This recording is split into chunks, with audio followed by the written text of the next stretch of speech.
Hi, Rick Crossan with A Player Advantage here. Have a very interesting topic today that I think is really going to challenge you. And that topic is 10 reasons why most sports teams are actually better run than most businesses. So if you think of it as a culture and a worldwide culture, we have a real affinity for sports. We love to see the competition. We love to see the winning. And what I'm going to do today is take you through 10 kind of high-level points pretty quickly to just challenge your thinking. And the reason for doing this is there's a lot of opportunities to really look at concretely how a sports team is better run than the average business and what you could do to actually improve your team. So let's start here. So the first one is talent development. Talent wins, right? As the great Woody Hayes said, we win with people. Unfortunately, many businesses, right, we treat people like commodities, and we're not doing the talent development, really bringing people up and looking at people and where they fit in and how that organization actually works. So the first one's talent development. I just want you to think about what your average head coach, maybe an NCAA coach, even a professional coach is doing, all the things they're doing in terms of talent development. And we'll get in a little bit deeper on that. Well, of course, that ties right into coaching, because coaching is the fundamental tool that you have to develop your talent. So if you think about rising up that existing team, getting those A players to an even higher level, and also importantly, getting your Bs, critically getting all your Bs to become A players. Occasionally you can get the C all the way up, but in many cases it's moving the C to a place where they can be an A player somewhere else. So that's coaching, which is your fundamental tool. And what's great is there's really a notion today, very current notion, that coaching is actually the highest form of leadership. So really exciting, and an area that you can be better as a leader is to become a better coach for your people. The third one is actually recruiting. And if you look at the NCAA coaches, here you have these famous coaches who are going across the country, literally in living rooms, recruiting their candidates.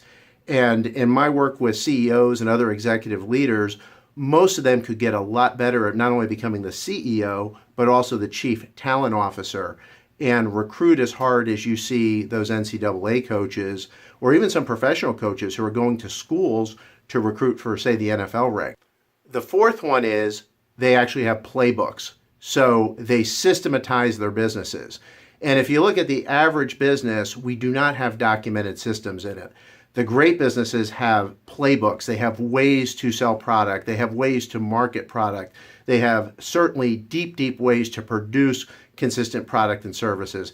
How people say things, how they respond to customer concerns is all put out in playbooks. So, but if you look at that versus your sports team, the sports teams have much more detailed playbooks. So, in 9 times out of 10, building a better playbook in your business, systems and processes always yield results. And a quick tip here, in this age of technology, do not put a computer system in until you've proven it out in terms of pencil and paper. The next one, the fifth one, is practice. And obviously, you look at teams and you look at all the practicing they're doing to make those plays run perfectly. Look at your sales force, for instance, right? It's hard to get them to even role play or to practice their craft, much let read. Sports players at any level, even high school, are doing far more to practice than our average employees. The next one is execution. And execution, of course, is a byproduct of great playbooks and great practice, which yields to much better execution. And on the sports field, when execution goes wrong, it's very clear to see, and there's accountability that happens with that. So, but the foundation of execution is that coaching, those playbooks, and the practice. And again, sports teams at high school, college, and pro levels are doing this to a far greater degree than the average business. Which brings us again, and I touched on this just briefly, the seventh is accountability. Think of a basketball game and some player misses an assignment and the ball sails out of bounds. Very clearly accountability. And I often think, well, why is it okay in sports to the coach huddles the people up and person by person, player by player, there's accountability and transparency. For some reason, that's not considered polite at most businesses, but that open accountability, and it just is very interesting, just something to consider was you're building your culture. Well, why is it okay in sports teams to hold people, player by player accountable, but it's considered impolite in a business setting? And I would argue The more transparent we get and the more that we make accountability transparent, the better your business will be. And by the way, you'll have a purer culture, one that people actually take accountability and step up. And by the way, when you are producing results and you're doing your assignment, it feels fantastic because you are getting those results. And getting results drives the human spirit like nothing else. So think about accountability. I think that's a very interesting topic we'll come back to. The next one on that is toughness and resilience, right? We don't always win in sports, in many things like Major League Baseball, you might only win half the time.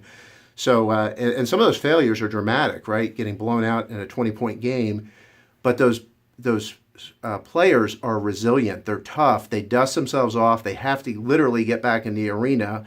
And, I'd be curious on your thoughts, but in corporations these days, a lot of us are very so sensitive. If you look at somebody kind of funny, you've got issues, as opposed to that tough person and giving people that candid feedback so they can do better. It happens in sports all the time. There's the pain and the trials and tribulations in sports. Business is not easy. If it was, everybody would do it. So that toughness and resilience are two A-player traits that are just absolutely critical. Which leads us to discipline, right? And it also leads into practice, which we mentioned before. So you think of your high school football player, for instance, right? In August, they are doing 2-a-day practices in 90-degree weather, literally gut-wrenching level of work. These are high school students we're talking about. Again, that discipline is at such a higher plane than the disciplines of sales, the disciplines of great execution on the production floor. And again, it's just a challenge. What if we improve that discipline in our business? How great would your business be? Which leads us to the final 10th point, which is scorekeeping. Obviously, across the globe, it's not just an American phenomena, whether it be World Cup soccer or skiing or anything.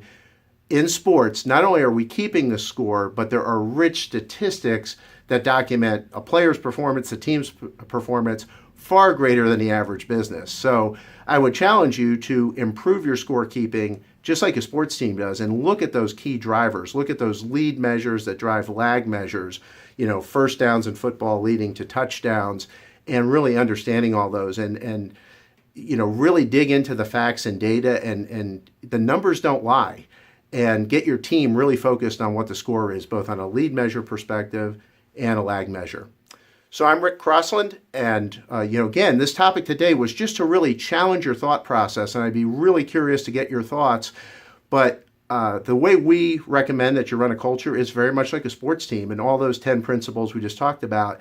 And I can guarantee that when you apply those into business, you're going to improve your business. So keep your thoughts coming, and let's keep growing those great businesses.